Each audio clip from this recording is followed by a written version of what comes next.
बिस्मिल्लाहिर्रहमानिर्रहीम। अस्सलाम वालेकुम। आप देख रहे हैं प्रोग्राम नुक्ता इम्तियाज़। मैं हूं आपके साथ मिशल बुखारी और प्रोग्राम में मुझे ज्वाइन कर रहे हैं इम्तियाज़ गुलशन।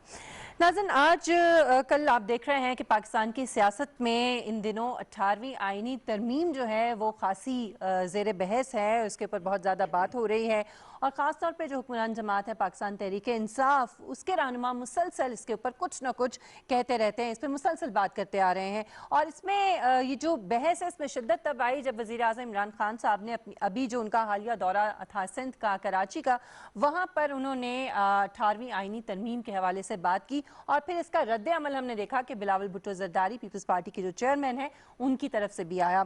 इससे पहले भी हमने देखा कि शबली फराज साहब ने जब अपना ओहदा संभाला तो पहली प्रेस कॉन्फ्रेंस में उन्होंने 18वीं आईनी तरमीम की बात की। फिर उससे पहले असद उमर साहब भी बात करते रहे और अब वज़ीर आज़म साहब का बात करना जाहिर है कि वो बहुत ज़्यादा अहमियत का हामिल है। इससे पहले कि मैं आपको इमरान खान साहब की और बिलावल भुट्टो जरदारी साहब की जो गुफ्तगू है वो मैं आपको सुनाऊं, ज़रा थोड़ा सा इसके बैकग्राउंड में जाते हैं। अप्रैल 2010 में पाकिस्तान के आईन में ये जो 18वीं आईनी तरमीम है, पीपल्स पार्टी के दौरे हुकूमत में कौमी असम्बली से इसको मंजूर कराया गया था और तकरीबन 105 आर्टिकल्स जो हैं उनमें इसके ज़रिए रद्द बदल किया गया था। इसमें जो चीदा पॉइंट्स हैं, जो इसकी शिकें हैं, वो मैं ज़रा आपके सामने रख देती हूँ। एक तो सबसे इंपॉर्टेंट ये था कि सदर मुमलिकत को जो हासिल तमाम एग्जीक्यूटिव इख्तियारात थे वो पार्लियामेंट को मुंतकिल कर दिए गए थे इसके ज़रिए। इसके अलावा सूबे सरहद का नाम जो है वो खैबर पख्तूनख्वा के तौर पर तब्दील कर दिया गया था। और जो बहुत ही इंपॉर्टेंट पॉइंट है वो ये है कि सेहत, तालीम और अमन व अमान जैसे जो इंतहाई अहम शोबे हैं उनका इख्तियार पूरी तरह से सूबों को मुंतकिल कर दिया गया था विफाक से लेकर। और इसके अलावा नेशनल फाइनेंस कमीशन जो है उसकी तश्कील 9 की गई थी। पार्लियामेंट में जो सियासी जमात के सरबराह हैं उनके इख्तियारात बढ़ा दिए गए थे। बहुत से लोग अब इसकी मुखालफत में जो बात करते हैं वो ये कहते हैं कि इसको सियासी मकासद के लिए जो है इसको शामिल किया गया था आइन के अंदर। बहरहाल उसके बारे में भी हम बात करेंगे, लेकिन सबसे पहले आपको सुनाते हैं कि वज़ीर आज़म इमरान खान साहब ने अभी अपने हालिया दौरे कराची में जो बात की है वो क्या है, सुनिए।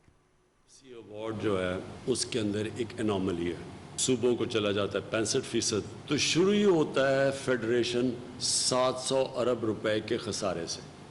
तो सारा जो फेडरल बजट पर बनता है वो सारे कर्जे लेके बनता है। ये बिल्कुल एक अनफीजिबल है, ये कोई दुनिया के अंदर ऐसा बजट नहीं बनता। जिन्होंने भी ये शुरू किया था, जब भी 80th अमेंडमेंट, उन्होंने पूरी तरह सोचा ही नहीं कि ये कैसे, कौन सी दुनिया में किस तरह का सिस्टम चल सकता है। इसके ऊपर डिस्कशन की ज़रूरत है। जो पॉइंट ऑफ व्यू है पाकिस्तान तहरीक इंसाफ का वो कुछ इस तरह से है कि ये मुल्क भर में एक पॉलिसी रखने में सबसे बड़ी रुकावट है 18वीं आईनी तरमीम। इसके रद्द अमल में, खान साहब की इस बात की रद्द अमल में बिलावल भुट्टो जरदारी साहब ने क्या बात की है, ज़रा वो भी सुनिए। अगर NFC अवार्ड पे, अगर 18th अमेंडमेंट पे, अगर जमहूरियत पे, अगर टारगेट किलिंग्स पे इस वक्त इस मुल्क के अवाम बाहर निकलते हैं, अगर उनका मुआशी सूरत हाल पे, इन्फ्लेशन पे, जिस तरीके से उनका पैसा दूसरी जगह जा रहे हैं, इस वक्त दूसरा जगह खर्च हो रहे हैं, मगर उनका सेहत और जिंदगी को तहफ़्फ़ुज़ दिलवाने में खर्च नहीं हो रहा, उनको आपका सोशल जो बेसिक इकोनॉमिक राइट्स है उसको दिलवाने में नहीं खर्च हो रहा। अगर इन चीज़ों पे हम बाहर निकलते हैं इस वक्त तो कोई नहीं संभाल सकेगा। इस वक्त नाज़रीन गुफ्तगू करने के लिए हमें ज्वाइन किया है मारूफ कानूनदान हैं, टैक्स उमूर की माहिर हैं और राइटर भी हैं हुज़ैमा बुखारी साहिबा ने। बहुत शुक्रिया हुज़ैमा साहिबा आपके वक्त के लिए। एक तो मैं आपसे पूछना चाहूँगी कि आप ज़ाहिर है लिखती भी रहती हैं इस तरह के तमाम मामलात के ऊपर, बड़ी गहरी नज़र है आपकी। ये जो वक्तन फ़वक्तन 18वीं आईनी तरमीम के हवाले से एक बहस शुरू हो जाती है और आजकल तो ख़ास तौर पर बहुत ज़्यादा ये मौजू जो है ये ज़ेर बहस है, आखिर क्या वजह है कि ये हर कुछ अरसे के बाद ये मुकालमा जो है सियासतदानों के दरमियान शुरू हो जाता है? देखिए, 18वीं तरमीम कोई ऐसी बुरी चीज़ नहीं थी, बल्कि इसने जमहूरियत को और मजबूत किया है पाकिस्तान में। जी, बात असल में ये है कि हम लोग अभी तक उस माइंडसेट से नहीं निकले हैं कि जिसमें ये है कि हमारी जो टैक्स स्ट्रक्चर है वही असल में नाकिस है। कि हम लोगों ने कभी भी, यानी वफाक का काम है कि वो टैक्स इकट्ठा करे और सूबों को फिर तकसीम करे। तो अगर आपका केक का साइज ही छोटा होगा तो फिर सूबों को क्या मिलेगा? NFC کے ذریعے ہم صوبوں کو 59.5% کے 57.5% جو ہے وہ تقسیم کرتے ہیں ریونیو. تو اب اگر ہم اتنا اکٹھا ہی نہ کر پائیں تو پھر نہ صوبوں کی کوئی حیثیت برقرار رکھ سکتے نہ ہی وفاق کی. تو یہ اتنی بری چیز نہیں ہے جس کے بارے میں اپوزیشن اتنا شور مچا رہی ہے یا اپوزیشن یہ کہہ رہی ہے کہ جی آپ یہ 18ویں ترمیم کی بات نہ کریں. بات اصل میں دونوں وفاق کو اور صوبوں کو مل بیٹھ کر سیٹل کرنے کی ضرورت ہے.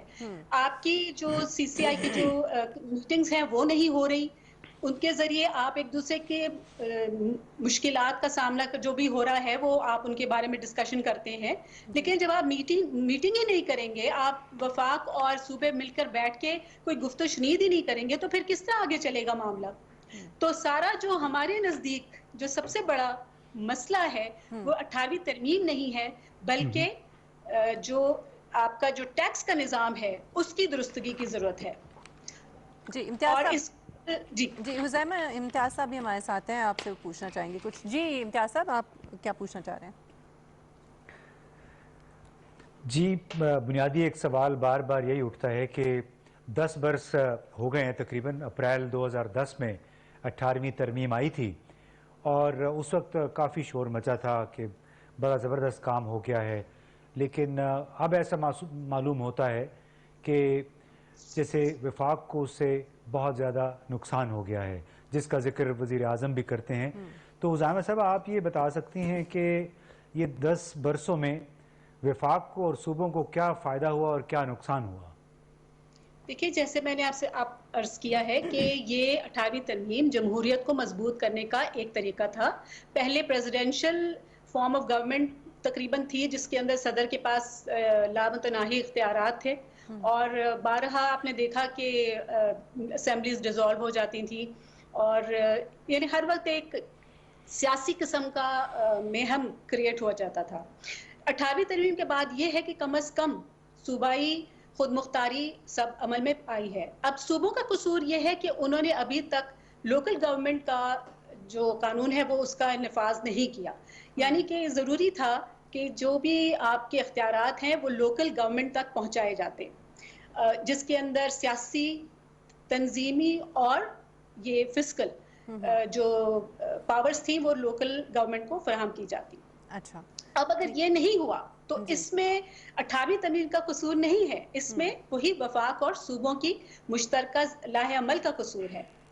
اب اگر وفاق یہ سمجھتی ہے کہ وہ پوری طرح ٹیکس اکٹھا نہیں کر پا رہی تو ضروری تو نہیں ہے کہ وہ جو ڈسٹریبیوشن والا ریونیو ہے صرف اسی کے اوپر توجہ دے. سوری ٹو کٹ یو ہے, جو سب سے بڑا اختلاف ہے نا, جو اس وقت خان صاحب نے بھی جو بات کی ہے, اس سے پہلے جو PTI کے رہنما مسلسل جو پوائنٹ ریز کر رہے ہیں خاص طور پہ اس پینڈیمک کے دور میں یا اس کے تناظر میں, وہ یہ ہے کہ ملک بھر میں ایک جو پالیسی ہے, پالیسی گائیڈ لائن وہ جاری نہیں ہو پا رہی ہے, اور اس میں سب سے بڑی رکاوٹ جو ہے وہ 18ویں ترمیم ہے. کیونکہ آپ دیکھیں کہ صوبے جو ہیں وہ جیسے خاص طور پہ سندھ کا صوبہ ہے یا صوبائی گورنمنٹ ہے وہ کچھ اور ڈیسیجن لیتی ہے, وفاق کچھ اور ڈیسیجن لینا چاہتا ہے. تو کیا آپ نہیں سمجھتی کہ یہ پوائنٹ جو ہے اس پہ تو کسی حد تک جو کہا جا رہا ہے وہ آپ اس سے اختلاف کریں گی یا آپ سمجھتی ہیں کہ جسٹیفائی؟ یہ تو کوئی پوائنٹ ہے ہی نہیں. دیکھیے جی, اگر ان کو, میں آپ سے عرض کیا نا کہ اگر وہ لوگ مل بیٹھ کے کوئی فیصلہ کریں تو زیادہ بہتر ہے, اور یہ تو کوئی بات نہیں ہے کہ جی وفاق کوئی فیصلہ کر رہا ہے اور صوبہ کوئی فیصلہ کر رہا ہے.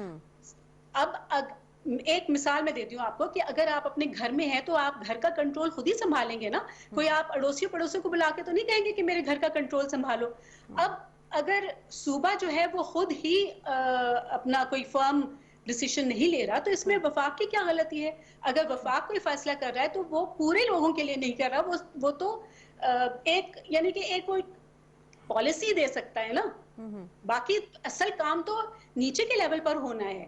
اگر دیکھیں یہی میں آپ سے عرض کی کہ اگر یہ لوکل گورنمنٹ کے پاس یہ سارے اختیارات ہوتے, ان کے پاس پاورز ہوتی, تو وہ ہر محلے گلی کے اندر اپنے آپ کو یہ کنٹرول کر رہے ہوتے. اگر لاک ڈاؤن کی ضرورت ہوتی تو وہ گلی محلے میں ہو رہے ہوتے. اب یہ تو نہیں کہ اسلام آباد میں بیٹھ کر آپ لورے لائی کی لاک ڈاؤن کے بارے میں بات کریں. لورا لائی کا بندہ خود ہی اپنا یہ لاک ڈاؤن کے بارے میں فیصلہ کر سکتا ہے صحیح طریقے سے. تو یہ تھوڑی سی مشکلات اسی وجہ سے ہے کہ ان کی آپس میں ہم آہنگی نہیں ہے. جبکہ وفاق کا کام ہے کہ پورے یعنی ملک کو لے کر چلے اور صوبوں کا کام ہے کہ وہ اپنی اپنی ذمہ داریوں کو سنبھالے. ٹھیک ہے، بہت شکریہ حزیمہ بخاری صاحبہ آپ کے وقت کے لیے. جو بات میں امتیاز صاحب سمجھی ہوں وہ یہ کہہ رہی ہیں کہ یہ بیسیکلی گورننس کا یا ایک طرح سے مس مینجمنٹ کا مسئلہ ہے. اس میں 18ویں ترمیم کا قصور اتنا نہیں ہے. جو پی ٹی آئی کے رہنما جو بات کر رہے ہیں، خان صاحب جو بات کر رہے ہیں، وہ یہ کہہ رہے ہیں کہ اگر لوکل گورنمنٹ ہوتی تو پھر تو اختیارات اور بھی نچلی سطح پر چلے جاتے، پھر وہ اپنے طور پر جو ہے معاملات کو طے کرتے. ابھی صوبوں کے پاس اختیار ہے تو صوبے کر رہے ہیں. امتیاز صاحب آپ کا اس پہ کیا نیریٹو ہے یا کیا پوائنٹ آف ویو ہے؟ دیکھیے مشل، مجھے یہ لگتا ہے کہ 18ویں ترمیم بھی کوئی ایک ٹرک کی بتی ہے جس کے پیچھے ہمارے سیاستدان اس وقت لگے ہوئے ہیں. اب 18ویں ترمیم پہ اگر آپ غور کریں اور اس وقت جو بحث چل رہی ہے تو اس کے دو پہلو ہیں. ایک ہے اس کے حامی افراد، مطلب اس وقت زیادہ تر جو اپوزیشن جماعتیں ہیں، اور وہ ایسی ہی شد و مت کے ساتھ اس کی حمایت کر رہے ہیں، اس کو نہ چھیڑنے کا مطالبہ کر رہے ہیں. جیسے کہ ہمارے مذہبی حلقے آئین کے آرٹیکل 295 بی اور سی کے بارے میں کہتے ہیں، جو کہ توہین رسالت کا قانون ہے. ان کا یہ کہنا ہے کہ اس کو کسی صورت نہیں چھیڑا جا سکتا. یہی موقف ہمارے اکثر سیاستدانوں نے اس وقت اختیار کر رکھا ہے. دوسرا حلقہ وہ ہے جس میں وزیر اعظم بھی شامل ہیں. ان کا یہ کہنا ہے کہ 18ویں ترمیم کے باعث مرکز غریب ہو گیا ہے، اور اس میں کیونکہ وفاق کی ذمہ داریاں بہت ہیں، بہت سارے امور ہیں جس کے لیے پیمنٹ جو ہیں وفاق کو کرنی پڑتی ہیں، لہٰذا اس پہ نظر ثانی کرنی چاہیے. اب جب سے نظر ثانی کا لفظ آیا ہے تو اس کی تشریح اکثر سیاستدان اس طرح کرتے ہیں کہ شاید حکومت اس کو ختم کرنا چاہتی ہے. آپ کتنے اکثر بڑے سیاستدانوں کے بیانات اٹھا کے دیکھ لیں تو بار بار ان کا یہ ہوتا ہے کہ ہم 18ویں ترمیم کو ختم نہیں ہونے دیں گے. حالانکہ اگر برطانیہ کو آپ دیکھیں، امریکہ کو دیکھیں، تو اس نوعیت کے اکثر اقدامات یا قانون سازی وہ ہر 10-20 سال کے بعد اس پہ نظر ثانی ہوتی ہے، کیونکہ انسانوں نے قانون بنائے ہوئے ہیں اور وہ کوئی حرف آخر نہیں ہوتا ہے. اب اس کی مخالفت اور حمایت میں کچھ بنیادی مسائل ہیں جو گم ہو کے رہ جاتے ہیں. وہ ایک بڑا مسئلہ ہے کہ جو ہماری ایف بی آر یعنی فیڈرل بیورو آف ریونیوز، اس کی نااہلی اور کرپشن. اور دوسرا پہلو ہے کہ ہماری حکومت اخراجات کیسے کرتی ہے، جو اس کو آمدنی حاصل ہوتی ہے وہ کس طرح خرچ ہوتی ہے. اب آپ کو یاد ہوگا گزشتہ دنوں میرا خیال ہے 15 جون کو وفاقی وزیر اعظم سواتی نے سینٹ کی اسٹینڈنگ کمیٹی کے سامنے ایک بڑا دھماکہ خیز بیان دیا، اور وہ یہ تھا کہ ایف بی آر کی کرپشن اور نااہلی کی وجہ سے پاکستان کو، معیشت کو ہر سال 1000 ارب روپے کا نقصان ہوتا ہے. انہوں نے کہا کہ اکثر ایف بی آر کے حکام، اس میں انسپیکٹر بھی شامل ہیں، افسران بھی شامل ہیں، وہ ملی بھگت کس کے ساتھ؟ بزنسز کے ساتھ، صنعتکاروں کے ساتھ، اس کے ذریعے قومی خزانے کو نقصان پہنچاتے ہیں، اور اس کی وجہ سے 1000 ارب سے زیادہ پاکستان کے وسائل چند جیبوں میں چلے جاتے ہیں. اب اس کو ساتھ آپ دیکھیں کہ وزیر اعظم کا یہ کہنا ہے کہ نیشنل فائنانس کمیشن کے تحت جب وفاق صوبوں میں ان کے وسائل تقسیم کر دیتا ہے، یعنی 57% رقم ادھر چلی جاتی ہے، تو اس کے بعد وفاق کے پاس 700 ارب روپے کا خسارہ بھی رہ جاتا ہے. اس کا مطلب ہے کہ اس پہ پریشر بڑھ جاتا ہے کہ اس کو 700 ارب روپے تو لازمی کمانے ہی کمانے. اس کا مطلب ہے کہ قرضے لینے ہیں. اور اس کی بنیادی وجہ یہ ہے کہ وفاق کو پانی، بجلی، خاص طور پہ بجلی، گیس جو ایل پی جی وغیرہ ہے، اور بیرونی قرضوں کی واپسی کے لیے بہت زیادہ وسائل کی ضرورت ہے. جیسے آپ اس سال بھی، یعنی گزشتہ جو مالی سال تھا، ہماری ڈیٹ سروسنگ کوئی 15 ارب ڈالر کی تھی. اب وہ 15 ارب ڈالر کہاں سے آئیں گے؟ اسی طرح جو بڑی کارپوریشنز ہیں پاکستان کی، وہاں سے بھی 500-600 ارب روپے کا نقصان ہوتا ہے، خسارہ ہوتا ہے حکومت کو، اور وہ وفاقی حکومت کو بھرنا پڑتا ہے. ٹھیک ہے. تو بنیادی بات یہ ہے کہ میں اس پہ کنکلوڈ کر رہا ہوں کہ ایک طرف FBR کی کرپشن اور نااہلی ہے، دوسری طرف قوانین و ضوابط کا وہ گورکھ دھندا ہے جو FBR نے بن رکھا ہے ملک میں ایک ایسا ٹیکسیشن نظام بنانے کے لیے کہ جو ماڈل ناکام ہو چکا ہے. یعنی وہی ماڈل ہے، ہم 70 سال سے فالو کر رہے ہیں، اسی ماڈل کے تحت کبھی ادھر ٹیکس کبھی ادھر ٹیکس، ایسے ٹیکس لگاتے ہیں کہ یہاں سے انڈسٹری بھاگ کے چلی جاتی ہے. اب یہ اس کا ایک پہلو ہے، یعنی حکومت کے پاس اخراجات جو آمدنی کے ذرائع ہیں محدود ہیں، وہ بڑھ نہیں رہے ہیں ضروریات کے مطابق. اب دوسرا بڑا پہلو جس کو تمام لوگ نظر انداز کر دیتے ہیں اور جس کی طرف کوئی بھی نہیں آ رہا، وہ ہے کہ حکومت کے پاس جو وسائل ہیں، چاہے وہ صوبائی حکومت ہے چاہے وہ مرکزی حکومت ہے، وہ وسائل خرچ کیسے کرتی ہے. یعنی آپ کے پاس اگر 100 روپے ہیں تو خرچ کیسے ہوں گے. وہ ہوتا ہے پبلک پروکیورمنٹ نظام ہے ہمارا، جس کو پیپرا بھی کہتے ہیں. لیکن ہمیں نہیں بھولنا چاہیے کہ پیپرا کے قوانین آج سے 100 سال پہلے بنیادی قوانین بنے تھے، انہی قوانین کو ادھر ادھر کر کے ہم نے بنا دیے. اور اس کا نتیجہ کیا ہے؟ نتیجہ یہ ہے کہ جو مارکیٹ میں اگر آپ کو ایک کپ 100 روپے کا ملتا ہے، کسی بھی سرکاری ڈپارٹمنٹ کے لیے جب آپ وہ کپ حاصل کریں گے تو وہ کم از کم آپ کو 250 روپے کا پڑے گا. تو یعنی آپ امیجن کریں کہ اگر حکومت کے پاس 10,000 ارب روپے بھی آ جاتے ہیں تو اس میں سے 5,000 ارب روپے اس فرسودہ پروکیورمنٹ نظام کی نظر ہو جاتے ہیں.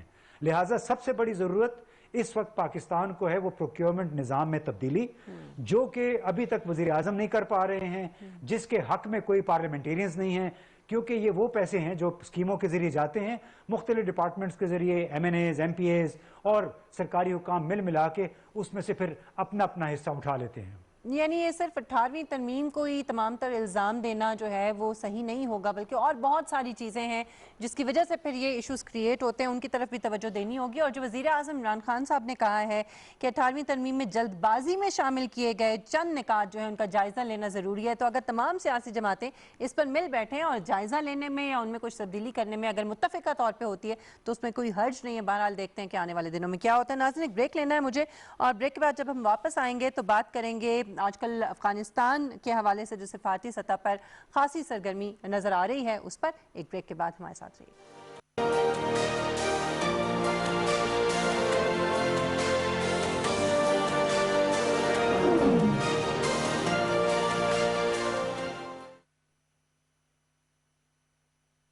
ملک کے کونے کونے سے صحافیوں کی سب سے بڑی اور مربوط ٹیم کے ساتھ تمام بڑے شہروں سے بیک وقت شائع ہونے والا پاکستان کا پہلا اخبار روزنامہ نئی بات. آج ہی اپنے اخبار فروش سے طلب کریں. سینئر صحافی زاہد فاروق ملک کی زیر ادارت جڑواں شہروں سے شائع ہونے والا پہلا مکمل مقامی اخبار روزنامہ میٹرو آج، جس میں مقامی خبروں کے علاوہ شامل ہوتی ہیں تمام قومی اور بین الاقوامی خبریں. دورہ جدید کے تقاضوں کے عین مطابق اب تمام سوشل میڈیا ٹولز فیس بک، یوٹیوب اور ٹویٹر پر بھی دستیاب ہے. آج ہی اپنے ہاکر سے اپنی کاپی بک کروائیں یا وزٹ کریں www.metrowatch.com.pk.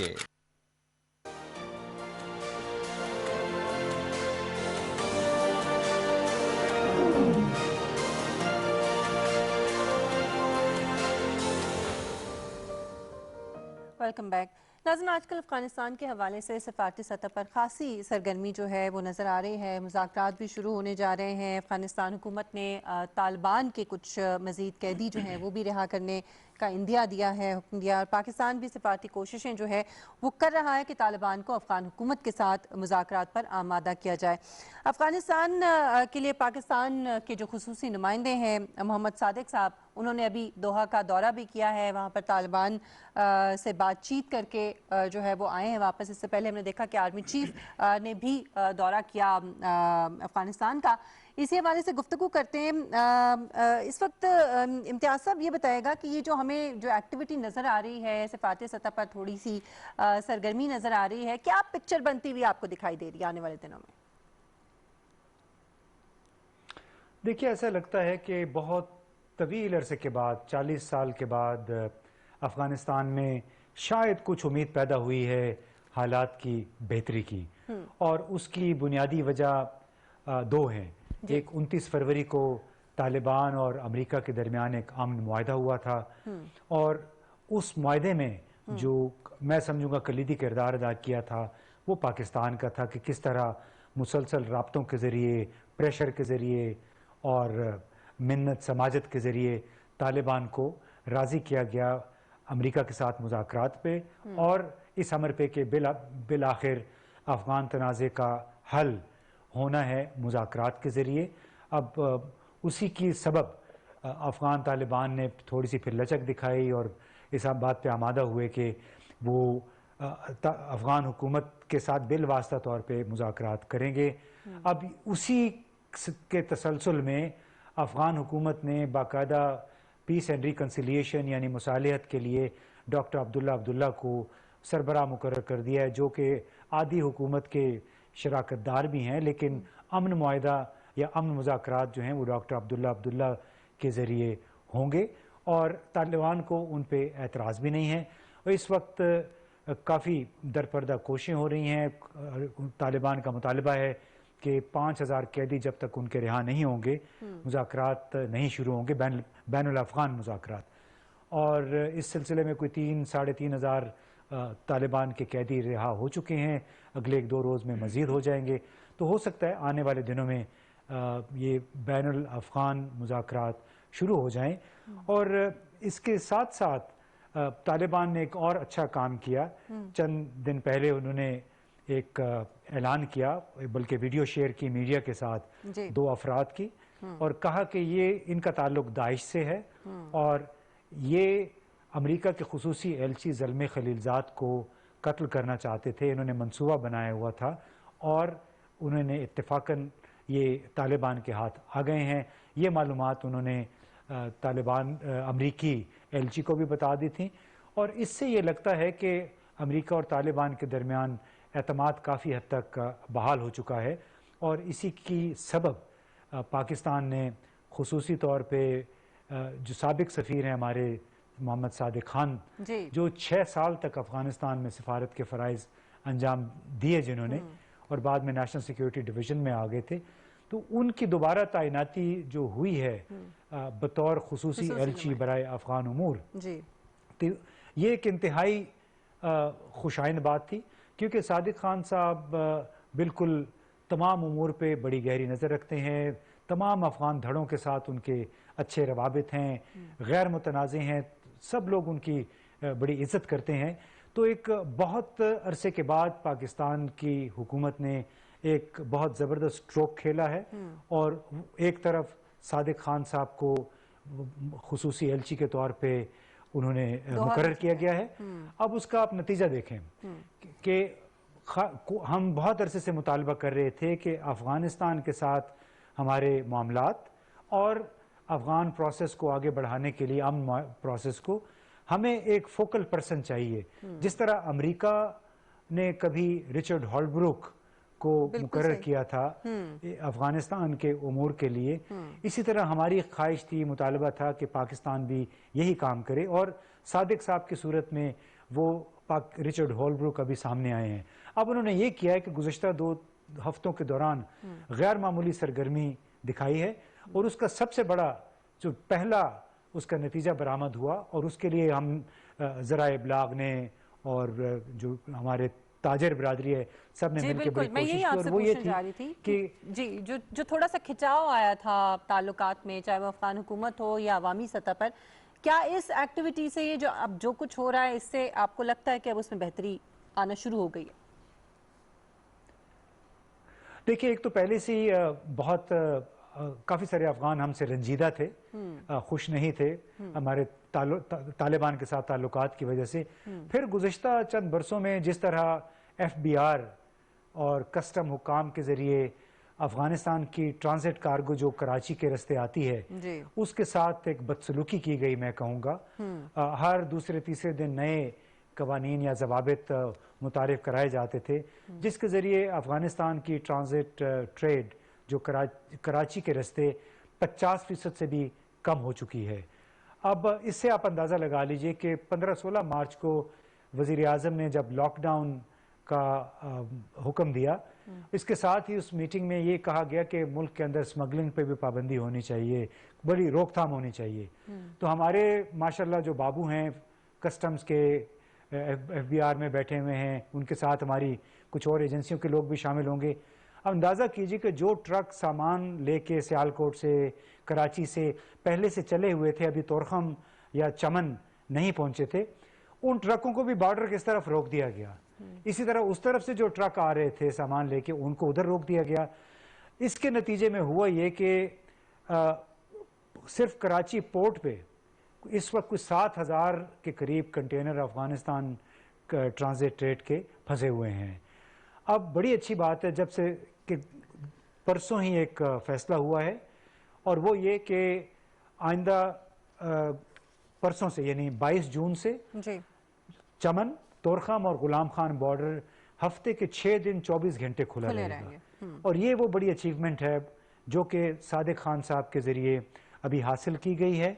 और मैं यकीन कीजिए कि बहुत सारे ताजिर हैं जो बराह रास्त ट्रांजिट ट्रेड में भी इन्वॉल्व हैं और यहाँ से अफ़गानिस्तान को भी माल भिजवाते हैं। उन सब इतने खुश हुए इसलिए कि FBI वालों ने भरपूर कोशिश की कि हर रोज़ नए ज़ाब्ते ला के इस कारोबार को रोका जाए और उसके ज़रिए अपने पैसे बनाएं। तो बड़े नाला थे अफ़गान ताजिर, पाकिस्तानी ताजिर, उससे पाकिस्तानी सनत भी बड़ी मुतासिर हुई है, पाकिस्तानी बरामदात भी बहुत मुतासिर हुई हैं। तो ज़ाहिर है जब अफ़गान ताजिर यहाँ पे मुतासिर होगा हमारी पॉलिसी की वजह से, वो जब जाके अपने टेलीविज़न पे अपने अखबारात को, मीडिया को बातें सुनाते हैं, तो उसके ज़रिए पाकिस्तान के बारे में मनफी तासुर मज़ीद तक़वियत पकड़ता है। तो मैं समझता हूँ कि जो इस वक्त इशारे आ रहे हैं, वाइब्स जिसको कहते हैं, वो ये कि एक तरफ तो अफ़गान मुज़ाकराती अमल उम्मीद है आगे बढ़ेगा, दूसरी तरफ पाकिस्तान और अफ़गानिस्तान के ताल्लुकात शायद मज़ीद बेहतर हों। और इसके लिए हम बहुत अरसे से ये कहते रहे कि आप सियासत को एक तरफ रखें और कारोबार को दूसरी तरफ रखें। और अब खुशी की बात बल्कि ये है कि हफ्ते का एक दिन जो है वो अफ़गान आवाम को, मरीज़ों को ख़ास तौर पे, स्टूडेंट्स को, उनको भी आने जाने दिया जाएगा, क्योंकि आपको मालूम है कि अफ़गानिस्तान की जो कम से कम 70% ज़रूरियात वो पाकिस्तान के ज़रिए पूरी होती हैं। लेकिन हमारी ब्यूरोक्रेसी ने हमेशा इस तमाम मामले को सिर्फ सिक्योरिटी की एनेक्स से देखा है, इक्तिसादी नज़र से नहीं। जी अच्छा, इसमें कुछ एतराज़ात जो है वो कोविड-19 की वजह से भी उठ रहे हैं कि ये इस तरह से जब आमदोरफ्त जो है वो होगी तो खुदा न खास्ता ज़्यादा कहीं वायरस जो है वो फैले नहीं। तो ये क्या एतराज़ आप समझते हैं कि इस वक्त उठाया जाना चाहिए या सिर्फ तनकीद बराए तनकीद के लिए उठाया जा रहा है? देखिए, तनकीद किसी हद तक बजा है, लेकिन आप ये भी देख लीजिए कि पाकिस्तान में भी तो ये फैल रहा है। उसके लिए अगर आप अच्छे इकदाम कर लेते हैं बॉर्डर पे, तो हो सकता है कि वो उस रफ्तार से वो ट्रांसमिशन ना हो।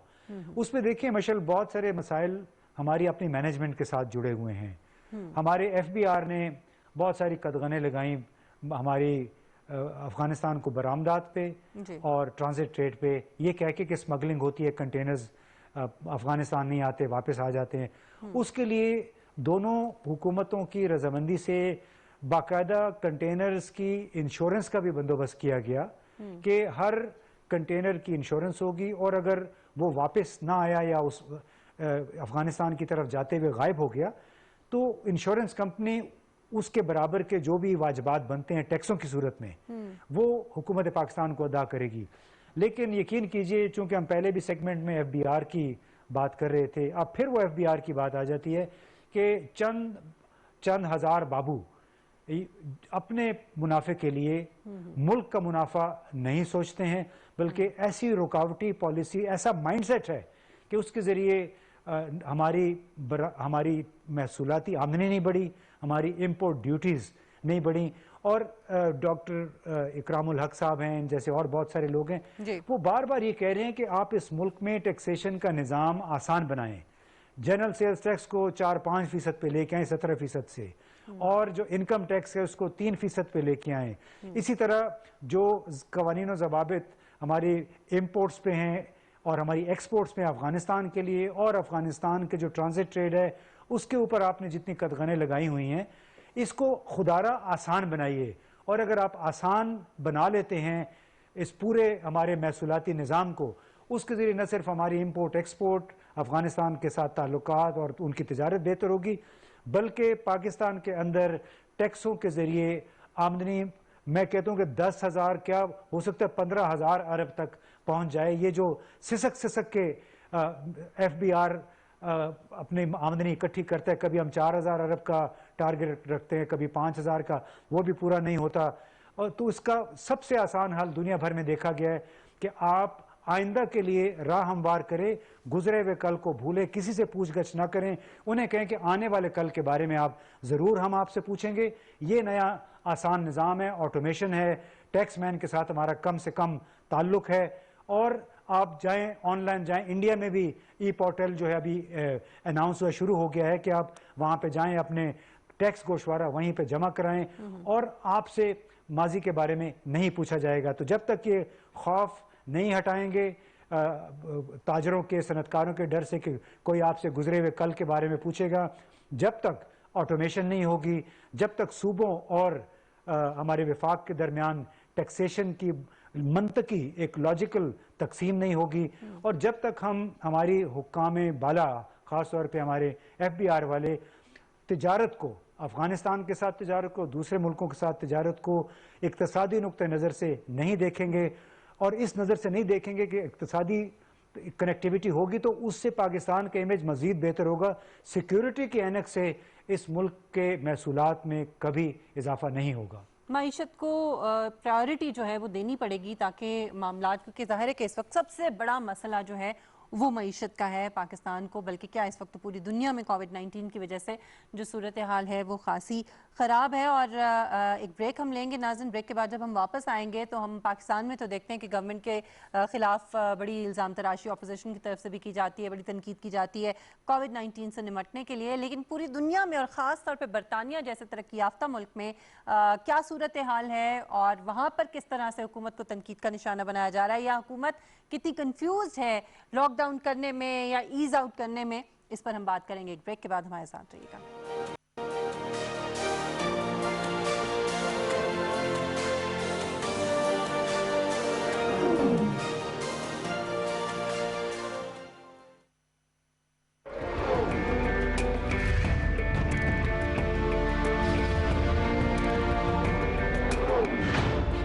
دنیا کی کوئی قوم اس وقت تک ترقی نہیں کر سکتی جب تک اس کی خواتین مردوں کے شانہ بشانہ معاشرے کی تعمیر و ترقی میں حصہ نہ لیں۔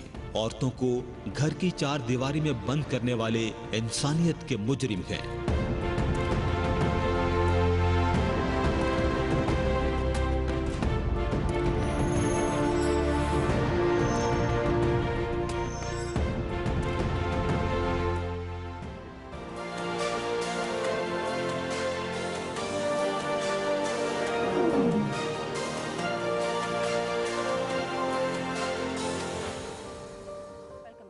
ناظرین، ورلڈ ہیلتھ آرگنائزیشن نے برطانیہ سے کرونا وائرس کے مکمل خاتمے تک جو لاک ڈاؤن اٹھانے کے بارے میں جس طرح سے بیانات آ رہے تھے یا حکومت اٹھانا چاہ رہی تھی لاک ڈاؤن، اس کی مخالفت کی ہے اور انگلینڈ کو محتاط رہنے کی ہدایت کی ہے۔ یہ بھی کہا ہے کہ ٹریک اینڈ ٹریس سسٹم کو مزید فعال بنایا جائے اور ہر طرح کے حالات کے لیے برطانیہ تیار رہے۔ اور یہ بیان تب آیا ہے جب حکومت کی طرف سے لاک ڈاؤن کو ختم کر کے معمولات زندگی کو گریجولی جو ہے وہ بحال کیا جا رہا تھا، اور مارکیٹس اور بازار بھی ہم نے دیکھا کہ وہ کھولے جا رہے ہیں۔ اس میں حکومت اور ماہرین صحت کے درمیان برطانیہ کے اندر ایک کھچاؤ جو ہے اور تناؤ جو ہے وہ بھی ہمیں سامنے آتا ہوا دکھائی دے رہا ہے۔ اسی حوالے سے ہم بات کریں گے، اور اس میں ہمیں جوائن کیا ہے اس وقت لندن سے طاہا قریشی صاحب ہمارے ساتھ موجود ہیں، جو کہ مصنف بھی ہیں اور ایک تھنک ٹینک کے سربراہ بھی ہیں۔ بہت شکریہ طاہا قریشی صاحب آپ کے وقت کے لیے۔ طاہا صاحب، ایک تو پاکستان میں آپ نے بھی دیکھا ہوگا، ظاہر ہے کہ وہاں پہ جو پاکستانی ہیں وہ ہمیشہ کنیکٹڈ ہوتے ہیں پاکستان کے ساتھ، اور یہاں کی خبریں اور یہاں کی جو معلومات ہیں وہ ان تک پہنچتی رہتی ہیں۔ تو یہاں پہ آپ نے دیکھا ہوگا کہ حکومت کے جو اقدامات ہیں اس کے حوالے سے ان پر تنقید بھی ہوتی ہے، مس مینجمنٹ کے الزامات لگائے جاتے ہیں، خاص طور پہ اپوزیشن کی طرف سے الزام تراشی جو ہے وہ مسلسل کی جا رہی ہے۔ لیکن برطانیہ کے اندر بھی معاملات جو ہیں وہ اتنے آئیڈیل نہیں ہیں، حالانکہ ایک ترقی یافتہ ملک ہے، ایک بڑا ملک ہے، आपसे मैं जानना ये चाहूंगी कि मार्च से लेकर अब तक किस तरीके से मरहलावार वहां पर मामला तय पाए हैं और इस पर लोगों का रद्द अमल क्या है? जी, thank you very much for having me on this programme. अभी असल में ये बहुत ही एक गंभीर मसला है। आप अगर गार्डियन की रिपोर्ट को देखें ना जी, तो ये साफ नजर आ रहा है कि हमारे अरबाब इख्तियार और इक़्तिदार, जो कि यहाँ सिर्फ हुकूमत ही होती है, वो पाकिस्तान की तरह इख्तियार और इक़्तिदार डिफरेंट लोगों के पास नहीं होता। तो यहाँ देखा ये जा रहा है कि हुकूमत के जो वज़रा थे वो झूठ बोल रहे थे। तकरीबन 4 अप्रैल से लेकर 28 अप्रैल तक तकरीबन पूरा महीना तादाद अगर 1000 से ऊपर थी अमवात की, तो ये उसको कम करके बताते रहे। अब ये जब हुकूमत के अफराद इस तरीके से नाइंसाफी करेंगे अवाम और हुकूमती इदारों के साथ, तो जो मेंटल प्रिपरेशन है, साइकोलॉजिकल प्रिपरेशन है लोगों की, वो किस तरह हो सकेगी। एक तो ये बहुत अहम नुक्ता है कि हुकूमत ने लोगों को मिसगाइड किया है, जिसकी अब ज़ाहिर है इन्वेस्टिगेशन होगी, क्योंकि अब अदाद व शुमार जो हकीकी हैं वो सामने आ गए हैं। इससे पहले भी आपने देखा होगा कि हुकूमत उन अदाद व शुमार को शामिल नहीं कर रही थी जो ओल्ड पीपल होम थे या केयर होम थे। उन लोगों को मेन अदाद व शुमार जो अमवात के थे उनमें शामिल नहीं किया जाता था, लेकिन उसको शामिल करने के बावजूद जो नंबर था वो सही नहीं दिया जा रहा। एक तो हमें इस तरफ थोड़ा सा ये बताइए तोहा साहब, अगर आप क्यों यहाँ पर खराबी इतनी आई है। जी तोहा साहब, ये बताइएगा कि जो इसके बावजूद जो मैनेजमेंट हुई है इस तमाम मामले की, जिसमें मैनेजमेंट में सिर्फ हुकूमत के पैरामेडिक्स का काम नहीं है, बल्कि ये कि सप्लाईज यानी जितना प्रोटेक्टिव गियर था, इक्विपमेंट, दवाइयाँ, वो कैसे, उसकी क्या सूरत हाल थी, और मुख्तलिफ जो आपकी यूनिट्स हैं with in the United kingdom, उनके दरमियान कोऑर्डिनेशन कैसी रही? बिल्कुल, ये बहुत ही अहम सवाल है कि जिस तरह पाकिस्तान के 4 सूबे हैं, उनमें अगर एक वफाकी सतह पर एक कोऑर्डिनेटेड अप्रोच नहीं होगी इस पैंडेमिक को हल करने की, तो मामला बिगड़ता जाएगा। इसी तरह यहाँ हमारे भी 4 ममालिक हैं। आप अगर इंग्लैंड और वेल्स और नॉर्दर्न आयरलैंड को देखें तो उनकी स्ट्रेटजीज डिफरेंट थी इंग्लैंड से, और गोया कि मैं ये समझ रहा हूँ कि लंदन जो है वो कंट्रोल उसने खो दिया। पैंडेमिक में लंदन का कंट्रोल नहीं था। ये जो दूसरे जो हमारे 3 ममालिक थे वो अपने तौर पर पॉलिसीज बनाकर अपने तौर पर उसको एक्शन में ला रहे थे चीजें। जहां तक एसओपीज का ताल्लुक है या जो प्रोटेक्टिव गियर्स का ताल्लुक है, जैसे आप कह रहे हैं, तो इसमें भी हुकूमत ने, क्योंकि अदादो शुमार ही इनके पास सही नहीं थे, या तो यह कि इनके पास अदादो शुमार सही नहीं थे, या यह कि जानबूझकर इन्होंने अवाम को और हुकूमती इदारों को बहकाया कि ये अदादो शुमार उन्होंने जानबूझकर सही नहीं दिए। जब अदादो शुमार सही नहीं होंगे तो फैक्ट्स एंड फिगर्स की रोशनी में ही उन्होंने वो जितने भी हमारा प्रोटेक्टिव गियर जो था उन्होंने लेना था। लेकिन उसमें क्योंकि मैं ये समझता हूँ कि आला सतह पर प्राइम मिनिस्टर लेवल तक, आपको 2 मिसालें देता हूँ। देखिए, जो हमारे साइंटिस्ट थे उन्होंने जब कभी कोई सोशल डिस्टेंसिंग का जो रूल था उसको ब्रीच किया तो they had to resign. Senior जो साइंटिस्ट थे हमारे, जो चीफ मेडिकल ऑफिसर्स थे, गवर्नमेंट के एडवाइजर्स, उनको रिजाइन करना पड़ा, और 2 बंदे थे ऐसे, और भी बहुत सारे लोग थे भारत। लेकिन जो पॉलिटिकल नॉन इलेक्टेड एडवाइजर था प्राइम मिनिस्टर का, डोमिनिक जो था, उसने बंदे ने, अल्लाह के बंदे ने बिल्कुल इस्तीफा दिया ही नहीं, और हुकूमत उसकी पूरी की पूरी जो है वो सपोर्ट करती रही। और ये डोमिनिक कमिंग का जो मामला था ये इतना सीरियस हो गया कि पूरी पार्लियामेंट में इसको कितनी दफा उठाया गया। लेकिन अब यहाँ पर भी वो मायार नहीं रहा कि जब कोई गलती होती है तो लोग फौरन इस्तीफा देते थे। अब आहिस्ता आहिस्ता वो मायार भी गिरता जा रहा है। अच्छा, आपसे जब बात हुई थी तो वो हम डिस्कस कर रहे थे, आपने ये भी बताया कि आपके अपने गालिबन बेटे जो हैं वो भी डॉक्टर्स हैं, तो N95 मास्क जो है वो अब जाके उनको प्रोवाइड किया गया। तो जो PPEs जो हैं, जो पाकिस्तान में बड़ा शोर मचाया जाता है कि प्रोटेक्टिव किट्स डॉक्टर्स को नहीं दी जा रही, तो वहाँ पे सूरत हाल क्या है? हेल्थ डिपार्टमेंट जो है और जो फैसिलिटीज़ हैं, ज़रा उसके बारे में भी बताइएगा ताहा साहब। देखिए जी, जो डॉक्टर्स, बिलीव मी कि डॉक्टर्स बेचारे, उनको पब्लिकली आकर ये अनाउंस करना पड़ा कि हमारे पास प्रोटेक्टिव जो है वो इक्विपमेंट नहीं है, तो हमें प्रोटेक्टिव इक्विपमेंट मुहैया किए जाएं।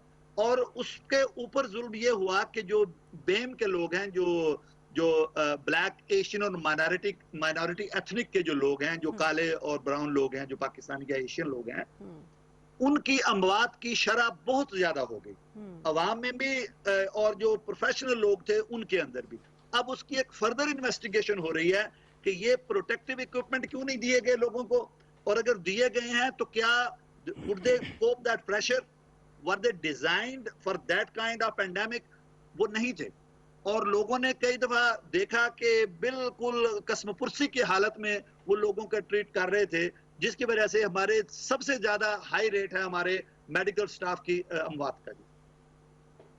ठीक, अच्छा, इसमें इम्तियाज साहब मैं और आप भी डिस्कस कर रहे थे जो ब्राउन और ब्लैक कम्युनिटी है उसके बारे में, क्योंकि ताहा साहब पाकिस्तान के अंदर तो हमने देखा कि लोगों को जो इंस्ट्रक्शंस दी जा रही हैं, जो SOPs बताई जा रही हैं, उस पर उस तरह से अमल दरामद नहीं हो रहा। That's very unfortunate. वहाँ पे जो पाकिस्तानी कम्युनिटी है या जो एशियन कम्युनिटी है वो किस तरह से उनका बिहेवियर कैसा रहा है थ्रू आउट लॉकडाउन, SOPs को फॉलो करने के हवाले से ज़रा थोड़ा सा वो भी बताइए। ये देखिए जी, मैं तो ये समझता हूँ कि जो पाकिस्तानी लोग हैं, बिलखुसूस जो हमारी मसाजिद थी, उन्होंने बहुत ही स्ट्रिक्ट इस पर स्टैंड लिया है। अच्छा। उन्होंने, हालांकि हमारे उलमा काफी इस बारे में जो है वो परेशान भी थे कि मसाजिद को बंद कर देने से रमजान कैसे गुजरेगा, तरावी कैसे होगी, लेकिन उलमा की कमेटी ने ये फैसला कर लिया कि मसाजिद को बंद रखना है। और मसाजिद आप यकीन कीजिए अभी तक बंद है, यहाँ पर अभी तक मसाजिद बंद है। पाकिस्तानी कम्युनिटी ने हुकूमती इदारों का बहुत साथ दिया है इस लॉकडाउन को बरकरार रखने में, लेकिन बदकिस्मती का आलम यह है कि जब यूं ही हुकूमत ने पिछले मंडे को बाजार खोले हैं तो यकीन कीजिए कि रात को लोगों ने जाकर वहां पर टेंट लगा लिए बड़ी बड़ी दुकानों के बाहर, ताकि सुबह जाकर वो 2 पाउंड की या 4 पाउंड की टी शर्ट खरीदनी है तो वो जाकर सस्ती वो ले सके। और लोगों के ऊपर लोग चढ़े हुए थे, उनमें पाकिस्तानी या एशियन तो मुझे कोई नजर नहीं आया बिल्कुल। हाँ, उसमें गोरे थे या काले थे। तो मैं ये समझता हूँ कि पाकिस्तानी कम्युनिटी बिलखसूस जो यहाँ के जो मुसलमान लोग थे, उन्होंने हुकूमती इदारों का इसमें बहुत अहम तरीके से साथ दिया है। और मसाजिद से अवाम में अवेयरनेस भी क्रिएट की गई है। जो पाकिस्तानियों के मुख्तलिफ थिंक टैंक्स हैं या ऑर्गेनाइजेशंस हैं, उन्होंने भी अवेयरनेस क्रिएट की और लोगों को खाने पहुंचाए, रिगार्डलेस ऑफ किसी का रिलीजन, कोई मुस्लिम है, गैर मुस्लिम है, क्रिश्चियन है, ज्यू है, हिंदू है, सिख है, तमाम को उन्होंने खाने पहुंचाए। तो पाकिस्तानी कम्युनिटी तो मैं समझता हूं एक आपके वक्त के लिए और बड़ा ही खुशाइंद है और बड़ी ही ज़बरदस्त आपने बात की कि वहाँ पे जो पाकिस्तानी कम्युनिटी है उसका बड़ा अच्छा बिहेवियर रहा है। लास्ट कमेंट मैं चाहूँगी इम्तियाज साहब अगर आप कर दें, क्योंकि वक्त बहुत कम है, फिर हम वाइंड अप करेंगे। नहीं, इसमें मेरा ख्याल है पाकिस्तान के लिए, हमारे उन पाकिस्तानियों के लिए जो हर वक्त शोर होगा किए रखते हैं हुकूमती इक़दामात के हवाले से, काफ़ी एक लेसन है कि चूँकि ये वबा आई है उसकी वजह से वसाइल कम पड़ गए, चाहे माली वसाइल थे चाहे दूसरे मादी वसाइल थे। तो उसमें इवन बरतानिया जो कि सबसे पुरानी जमहूरियत है, बहुत अमीर मुल्क है, वहाँ भी ये मसाइल देखने को आए, बल्कि शायद पाकिस्तान से ज़्यादा मसाइल वहाँ पे देखने को आए। और जो प्रोटेक्टिव इक्विपमेंट था वो डॉक्टरों को बहुत देर से मिला, क्योंकि जैसे बता रहे थे तो कुरैशी साहब के अगर वो ज़रा झूठ बोलते रहे तो उसका मतलब है कि वो फिर स्टेट ऑफ प्रिपेयर्डनेस वो नहीं हो सकी। तो मेरा ख्याल है कि हमें कोशिश करनी चाहिए, अगर यहाँ पे कोई अच्छा काम होता है उसकी तारीफ करें, कमी है तो उसकी निशानदेही करें, और हर वक्त ये तनकीद बराए तनकीद ना किया करें। बिल्कुल ठीक है। अच्छा, आखिर में इम्तियाज़ साहब एक बड़ी ही ज़बरदस्त वीडियो हमारे पास है जो मैं चाहूँगी कि हमारे देखने वालों के लिए हम प्ले करें। जुनैद, अगर काइंडली आप वो प्ले करें, इसके ऊपर हम बात भी करेंगे साथ साथ। इसमें नाज़रीन आप अभी देखेंगे ये वीडियो प्ले होती है तो इसमें एक रीच जो है वो दिखाया जा रहा है, और ये एक आप देखिए ये रीच जो है इसको नज़र आता है एक ट्रैफिक कोन है जो आमतौर पे सड़क के किनारों पे या सड़क पे कोई काम हो रहा हो तो उसको रखा जाता है रोड साइड पर, और ये इसको उठाकर इसको ये बाकायदा सीधा कर रहा है। तो इम्तियाज़ साहब इस पे काइंडली अगर एक कमेंट कर दें कि ये जानवर है और जानवर को भी जिस तरह से ट्रेन किया जाता है तो अकॉर्डिंगली उसी तरह से एक्ट करता है, तो इंसान तो फिर अशरफुल मखलूक़ात है। इंसानों की अगर ट्रेनिंग सही हो तो मेरे ख्याल में इंसान बहुत बेहतर काम कर सकता है। हमें इनसे जानवरों से भी सीखना चाहिए। इम्तियाज़ साहब जी बिल्कुल सीखना चाहिए। उसमें देखिए जो अभी तो कुरैशी साहब के साथ भी हमारी बात हुई कि लंदन में या बरतानिया में چونکہ لوگ قانون پسند ہیں، وہاں پہ سزا بھی ملتی ہے، لازمی سزا ملتی ہے. اسی وجہ سے جتنی مسلمان کمیونٹی، پاکستانی کمیونٹی ہے، انہوں نے مکمل طور پہ حکومت کا ساتھ بھی دیا. انہیں بتایا گیا تھا کہ اگر آپ نے حکومت کا ساتھ نہ دیا تو جرمانہ بھی ہو سکتا ہے. اسی نوعیت کے کام یہاں بھی ہونے چاہیے. اگر حکومت نے بتا دیا کہ آپ کو یہ ایس او پیز ہیں، اس پہ عمل کرنا ہے، پھر لوگوں کو اس پہ کرنا چاہیے، بجائے اس کے کہ آپ اس کو بائی پاس کرنے کے رستے تلاش کریں، شارٹ کٹ تلاش کریں. ہمارے ہاں یہ بڑا ایک رجحان ہے کہ لوگ شارٹ کٹ تلاش کرتے ہیں، جس کی وجہ سے قانون کی خلاف ورزی ہوتی ہے اور پھر ایک نظیر یا مثال بنتی ہے اس کی وجہ سے. تو ایک بڑا اچھا سبق ہے یہ جو اس ویڈیو میں آپ نے دکھائی، لوگ ہمارے ناظرین نے دیکھا کہ اگر آپ کو ایک پیمانہ، ایک روڈ میپ دے دیا گیا ہے تو اس کے اوپر آپ چلتے رہیں تاکہ دوسروں کا رستہ بند نہ ہو، دوسروں کے لیے عدم سہولت نہ ہو. بالکل صحیح. بہت شکریہ امتیاز گل صاحب آپ کا. ناظرین، چونکہ وقت ختم ہو رہا ہے، اس پازیٹیو نوٹ پہ ہم پروگرام کو ختم کرتے ہیں کہ اچھی بات اور اچھی چیز اگر کہیں پہ بھی ہمیں نظر آئے، کسی سے بھی اگر ہمیں سیکھنے کو ملے تو اسے اڈاپٹ کرنا چاہیے، اسے سیکھنا چاہیے. اس کے ساتھ ہی مشل بخاری کو اجازت دیجیے. انشاءاللہ کل آپ سے ملاقات ہوگی. اللہ حافظ.